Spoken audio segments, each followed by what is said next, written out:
The introduction to the Notebook on Life series. The entire Notebook on Life series can be summarized in this one slide. Whether you believe in the Bible or not, the fact remains that it is an accurate recording of the past events in the world. We find that God was before the world began.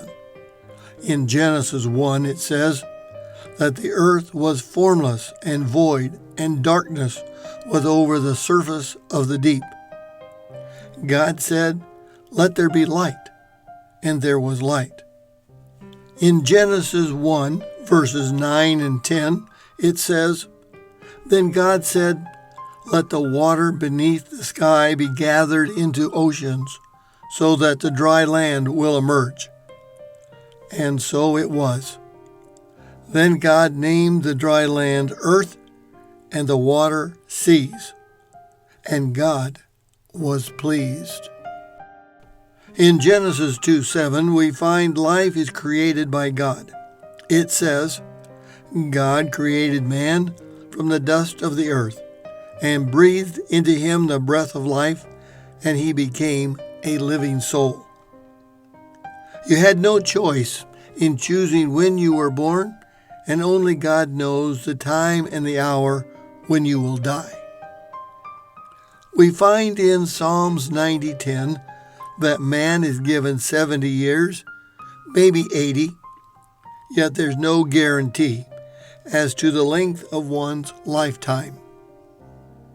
Then we find in Hebrews 9:27, "It is appointed unto man once to die, and after that the judgment." And finally, in Revelation 20, we come to the final judgment.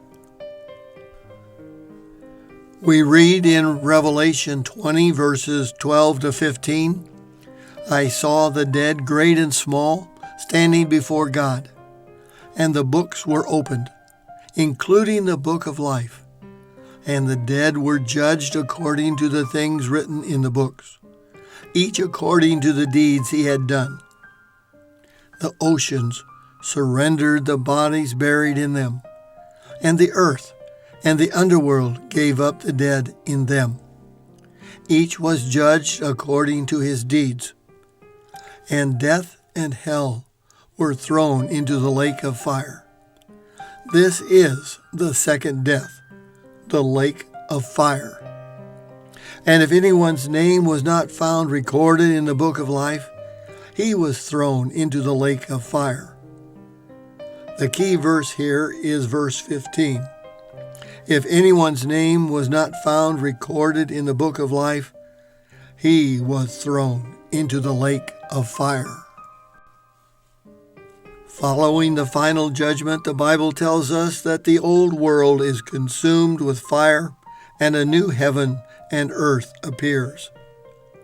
We have moved from eternity past through time to eternity future.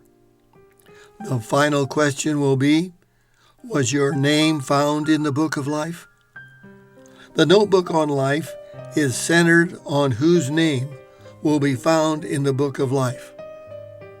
To view the Notebook on Life series, visit us on the web at www.christianvisualarts.com.